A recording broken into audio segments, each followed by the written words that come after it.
Hi everyone. अब हम लोग नोड जेएस में core modules and global objects के बारे में बात करने वाले हैं। देखो, यहाँ पे आपको बहुत कुछ सीखने को मिलेगा, बट यहाँ पे कुछ इंटरेस्टिंग फैक्ट्स भी आपको पता चलने वाले हैं। एग्जाम्पल के लिए आपको ये चीज़ तो पता है कि नोड और जावास्क्रिप्ट का कोड 90% तक सेम रहता है और दोनों ही जगह पे हम लोग console.log का यूज़ कर सकते हैं। इनको यूज़ करने का तरीका, इसके आउटपुट देने का तरीका भी सेम रहता है, बट दोनों ही जगह पे नोड और जावास्क्रिप्ट में जो ये console.log होता है ना, सेम चीज़ नहीं होती है, अलग अलग चीज़ होती है। कैसे? जब इस पॉइंट के ऊपर आएंगे तब डिटेल में मैं आपको बता दूंगा। अभी के लिए पॉइंट्स देख लेते हैं। सबसे पहले बात करेंगे नोड जेएस के अंदर मॉड्यूल्स क्या होते हैं, कितने टाइप के होते हैं, कोर मॉड्यूल्स क्या होते हैं, एग्जांपल देखेंगे, ग्लोबल ऑब्जेक्ट्स क्या होते हैं, इनके एग्जांपल देखेंगे, कुछ इंपॉर्टेंट इंटरव्यू क्वेश्चंस भी डिस्कस करेंगे। नोट्स, कोड और प्लेलिस्ट का लिंक आपको डिस्क्रिप्शन बॉक्स में मिल जाएगा। कभी कभी हमें लगता है कि बस ट्यूटोरियल्स देखना काफी नहीं होता, हमें एक प्रॉपर गाइडेंस, 1-to-1 मेंटरशिप, एक स्ट्रक्चर्ड ट्रेनिंग चाहिए होती है जो हमें रियल में जॉब तक पहुंचाने में हमारी हेल्प करे। सो इसके लिए शार्पनर टेक आपकी हेल्प करेगा। आपको डिस्क्रिप्शन बॉक्स में दिए हुए लिंक पे कुछ डिटेल्स प्रोवाइड करवानी है, जैसे नाम और नंबर। देन आपको हमारी साइड से एक कॉल आएगा। उस कॉल में आप लोग आपके जितने भी डाउट्स हैं, क्वेश्चंस हैं, वो पूछ सकते हो और अपने करियर को सही डायरेक्शन में लेके जा सकते हो। और ये कॉल बिल्कुल फ्री ऑफ कॉस्ट है, इसका कोई भी चार्ज नहीं है। और हाँ, इनका एक पे आफ्टर प्लेसमेंट प्लान भी है, जिसके अंदर पहले आपकी जॉब लगेगी, उसके बाद आपको इनको पे करना रहेगा। आप उसके रिगार्डिंग भी इनसे बात कर सकते हो, इनसे पूछ सकते हो। So check out the description box. All right, अब हम लोग नोड जेएस में मॉड्यूल्स के बारे में बात करने वाले हैं और ये भी देखेंगे कि कितने तरीके के होते हैं। देखो, नोड जेएस में मॉड्यूल्स बेसिकली एक ब्लॉक ऑफ कोड होता है जो एक स्पेसिफिक फंक्शनैलिटी को अचीव करने के लिए बनाया जाता है। अब कुछ एग्जांपल दे देता हूं, जैसे कि आप अपनी एप्लीकेशन को डेटाबेस से कनेक्ट करना चाहते हो तो उसके लिए एक अलग से मॉड्यूल बना सकते हो। एक यूजर वाली फंक्शनैलिटी बनाना चाहते हो, उसके लिए एक अलग से मॉड्यूल बना सकते हो। ईमेल की फंक्शनैलिटी के लिए अलग से मॉड्यूल बना सकते हो। एडमिन के लिए एक अलग से मॉड्यूल बना सकते हो, राइट। इसी तरीके से बहुत सारे मॉड्यूल्स पहले से बने हुए भी होते हैं नोड जेएस के अंदर। जैसे कि अगर आपको सर्वर के ऊपर फाइल क्रिएट करनी है, उसको रीड करना है, डिलीट करना है, तो इसके लिए एक अलग से मॉड्यूल हो सकता है। पीडीएफ को रीड करना है, उसमें मॉडिफिकेशन वगैरह करने हैं, उसको क्रिएट करना है, तो उसके लिए एक अलग से मॉड्यूल हो सकता है। ठीक है। सो मॉड्यूल्स बेसिकली 3 टाइप के होते हैं नोड जेएस के अंदर। एक होते हैं कोर मॉड्यूल्स जो पहले से ही अवेलेबल रहते हैं नोड के अंदर, ठीक है, वो बाय डिफॉल्ट मॉड्यूल्स होते हैं। जैसे कि बाय डिफॉल्ट फंक्शंस होते हैं ना, उसी तरीके से बाय डिफॉल्ट मॉड्यूल भी होते हैं। एक होते हैं थर्ड पार्टी, जिनको आप एक्सटर्नली इंस्टॉल करते हो, अलग से आप जिसको इंस्टॉल कर सकते हो। मान लो आपको कुछ गूगल की एपीआई यूज़ करनी है, मोंगोडीबी से कनेक्ट करना है, माइस्क्यूएल से कनेक्ट करना है आपकी एप्लीकेशन को, तो थर्ड पार्टी मॉड्यूल्स होते हैं, उनकी आप लोग हेल्प ले सकते हो, उनको इंस्टॉल कर सकते हो।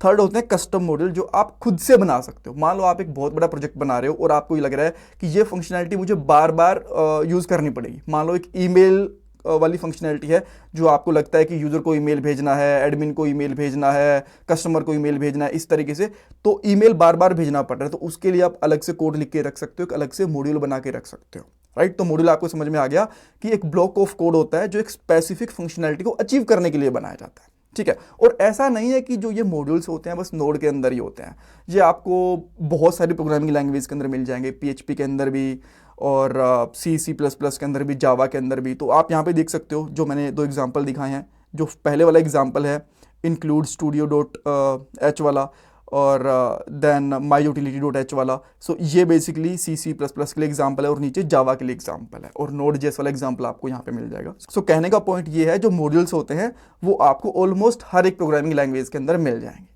ऑलराइट, अब हम लोग कोड पे चलते हैं और सबसे पहले मैं एक फाइल क्रिएट करता हूँ जिसका नाम रखूंगा modules.js। इसके अंदर हम लोग कुछ कोर मॉड्यूल्स को यूज़ करके देखेंगे, जिससे आपको काफ़ी हद तक आइडिया लग जाएगा कि कोर मॉड्यूल्स क्या होते हैं, कैसे उनको यूज़ करना होता है, ठीक है।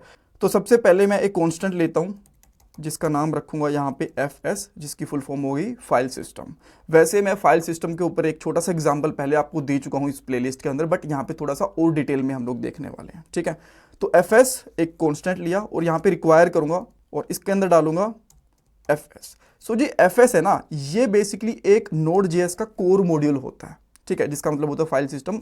इसकी हेल्प से आप लोग आपके सर्वर पे, आपके सिस्टम के अंदर फाइल्स को क्रिएट कर सकते हो, रीड कर सकते हो, उनमें मॉडिफिकेशन वगैरह कर सकते हो, बहुत सारी चीज़ें कर सकते हो, ठीक है। तो जब भी आपको कोई कोर मॉड्यूल इंपोर्ट करना होगा जो खुद का नोड जेएस का होगा, तो इस तरीके से इंपोर्ट करोगे, ठीक है। कोर मॉड्यूल का सिंपल सा मतलब ये होता है कि जो पहले से ही नोड जेएस के अंदर अवेलेबल है, हमें उसको खुद से क्रिएट नहीं करना पड़ता, ना ही उसको अलग से इंस्टॉल करना पड़ता, ठीक है। देन मैं इसका यूज़ भी देख लेता हूँ, fs dot write file sync, ठीक है।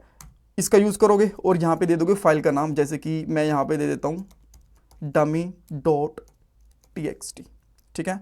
एंड यहाँ पे कुछ टेक्स्ट डाल देता हूँ जैसे कि ट्राइंग विद मॉड्यूल्स, ठीक है। एंड अब मैं इसको एग्जीक्यूट करूँगा। यहाँ पे आके सिंपली इसको एग्जीक्यूट करने की कोशिश करते हैं और आप देख सकते हो एक यहाँ पे फाइल क्रिएट हो सकती है, हो चुकी है, और यहाँ पे इसके अंदर टेक्स्ट भी है। तो ये एक एग्जांपल है। ऑलराइट, इसके बाद हमारे पास एक और कोर मॉड्यूल है जिसका नाम है ओएस, जो आपको ऑपरेटिंग सिस्टम के बारे में बहुत सारी चीज़ें बताएगा, और ये भी कोर मॉड्यूल ही है। तो मैं यहाँ पे इसका नाम रख लेता हूँ ओएस, और अगेन इसको यहाँ पे रिक्वायर करूँगा, और यहाँ पे भी आपको डालना पड़ेगा ओएस, ठीक है। ओके, सो अब इसका कुछ यूज़ करके देख लेते हैं। जैसे कि मैं ये देखना चाहता हूँ कि मेरा प्लेटफॉर्म कौन सा है ऑपरेटिंग सिस्टम का। सो मैं यहाँ पे console.log करूँगा और यहाँ पे लिख दूंगा os.platform, और ये बेसिकली एक फंक्शन होता है, ठीक है। देन यहाँ पे आके इसको रन करेंगे, ये मुझे यहाँ पे दिख गया डार्विन, ठीक है। ऑलराइट, सो एक दो एग्जाम्पल और देखते हैं इसका। यहाँ पे मैं लिखता हूँ console.log और यहाँ पे लिखूंगा os.hostname। तो जो मेरा होस्ट नेम है सिस्टम है उसके बारे में मुझे कुछ और डिटेल में बता देगा। जैसे कि इसको फिर से रन करूँगा, और अच्छा ये बेसिकली अगेन एक फंक्शन होता है। देन यहाँ पे आके यहाँ पे लिखेंगे, देखो इसने मेरे सिस्टम का नाम बता दिया और मैं भी लोकल पे काम कर रहा हूँ, ठीक है।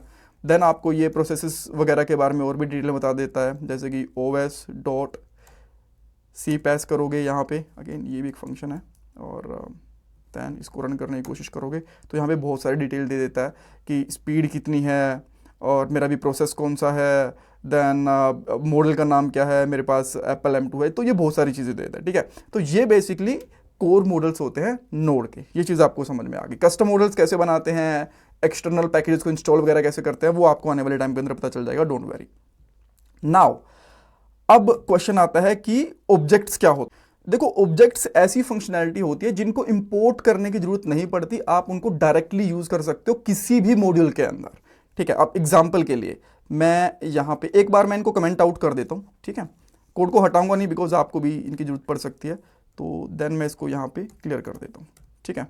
अब मैं यहाँ पे क्या करता हूँ, console.log यूज़ कर रहा हूँ, ठीक है, और यहाँ पे लिख दिया मैंने ABC। तो जो ये कंसोल है ना, क्या मैंने इसको कहीं से ऊपर से इंपोर्ट करा? नहीं करा ना। तो ये एक बेसिकली ग्लोबल ऑब्जेक्ट है जो कि अवेलेबल रहता है और इसको इंपोर्ट करने की जरूरत कभी भी नहीं पड़ती।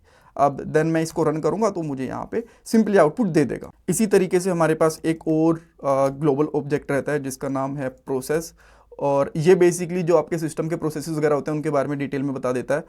मान लो मुझे पाथ चेक करना है तो मैं यहाँ पे सिंपली कर दूंगा CWD, तो मुझे इसका पाथ निकाल के दे देगा, और ये बेसिकली एक फंक्शन रहता है।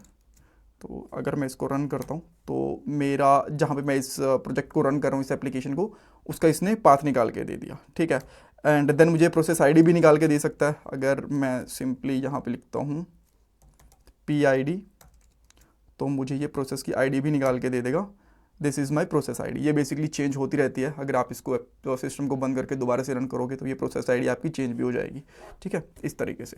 सो ये आपके बेसिकली ग्लोबल ऑब्जेक्ट्स रहते हैं। नाउ एक क्वेश्चन आएगा कि दोनों ही चीज़ें सेम लग रही हैं, objects and global objects and core model के बीच में क्या डिफरेंस होता है? कोर मॉडल्स को आपको इंपोर्ट करना होता है, ग्लोबल ऑब्जेक्ट्स होते हैं इनको इंपोर्ट नहीं करना होता, ठीक है। बट अगर आप लोग चाहो तो ग्लोबल ऑब्जेक्ट्स को फोर्सफुली इंपोर्ट भी कर सकते हो। जैसे कि अभी हम लोग यहाँ पे क्या यूज़ कर रहे हैं, console.log, बट आप चाहते हो कि मैं console.log नहीं बस log यूज़ करना चाहता हूँ, तो आप सिंपली यहाँ पे क्या कर सकते हो, कॉन्स्ट ले लो, देन यहाँ पे लगा दो इस तरीके से log, और जो कंसोल वाला पैकेज है ना उससे इसको इंपोर्ट कर सकते हो। तो मैं यहाँ पे लिखूँगा रिक्वायर और इसके अंदर डाल दूंगा कंसोल, ठीक है। देन आप इसको अब यूज़ कर पाओगे। अब मैं यहाँ पे करता हूँ log और इसके अंदर सिंपली लिख दूंगा कस्टम log, ठीक है। अब यहाँ पे आएंगे, इसको रन करके देखेंगे और आप देख सकते हो कस्टम log भी काम कर रहे हैं, ठीक है। इस तरीके से अगर आप इसमें चाहो तो वॉन भी निकाल सकते हो, देन इस वॉन का भी यूज़ कर सकते हो। देन अब मान लो मैंने जैसे log यूज़ करा था इसी तरीके से वॉन का यूज़ भी कर सकता हूँ, एंड देयर वी गो, ठीक है। और डायरेक्टली जैसे ये भी होता है इसको भी आप लोग वॉन के साथ कन्वर्ट कर सकते हो। तो अभी आओगे तो आपको ये वाला वॉन के अंदर दिखाई देगा, ठीक है। ओके, नाउ क्वेश्चन ये आता है कि मैंने ये बोला था शुरू के अंदर कि जो जावास्क्रिप्ट के अंदर console.log होता है और जो नोड के अंदर जावा console.log होता है, दोनों अलग अलग होते हैं कैसे? ओके, सो इन दोनों के डिफरेंस को फटाफट से चेक करते हैं हम लोग। ChatGPT ओपन कर लेता हूँ, यहाँ पे इजी आंसर मिल जाएगा, और यहाँ पे लिखता हूँ JS console versus node console. तो थोड़ा सा ऊपर आओगे ना, आपको पहले तो ये पता चलेगा कि जावास्क्रिप्ट का कंसोल है और नोड का कंसोल है, दोनों सेम नहीं होते। क्या डिफरेंस होता है, यहाँ पे उन्होंने डिफरेंसेस बताए हैं। ये है हमारा जावास्क्रिप्ट का कंसोल और ये है हमारा नोड का कंसोल। तो पहली चीज़, जो नोड वाला कंसोल होता है वो बेसिकली फाइल सिस्टम के अंदर रन करता है वाया नोड जेएस, ठीक है। और जो जावास्क्रिप्ट वाला होता है वो ओनली ब्राउज़र में काम करेगा। ग्लोबल ऑब्जेक्ट होता है ना जो जावास्क्रिप्ट वाले का, वो विंडोज़ होता है और इसका ग्लोबल रहता है, ठीक है। इसका ऑब्जेक्ट का नाम ही ग्लोबल है। आफ्टर दैट जो जेएस वाला कंसोल डॉट लॉग होता है वो डोम को मैनिपुलेट कर सकता है, उसको एक्सेस कर सकता है, नोड वाला नहीं कर सकता। अगर इनकी एपीआईज की बात करें तो यहाँ पे फैच और लोकल स्टोरेज जैसी एपीआईज होती हैं, बट यहाँ पे फाइल सिस्टम और HTTPS जैसी एपीआईज होती हैं, ठीक है। तो ये कुछ बेसिक डिफरेंस रहता है इन दोनों के अंदर, एग्जैक्टली ये चीज़ें सेम नहीं होती हैं। So that's all for this part. अब बात कर लेते हैं कि आपको नोट्स वगैरह कहाँ मिलेंगे। द codingskills.com पे आपको जाना है, कोर्सेज में जाओगे और यहाँ पे आपको नोट्स मिल जाएंगे इसके, ठीक है। Even not only this, React, Angular, Laravel, हर किसी के नोट्स यहाँ पे आपको मिल जाएंगे। प्लेलिस्ट का लिंक आपको डिस्क्रिप्शन बॉक्स में मिल जाएगा। Thank you so much for watching this part guys.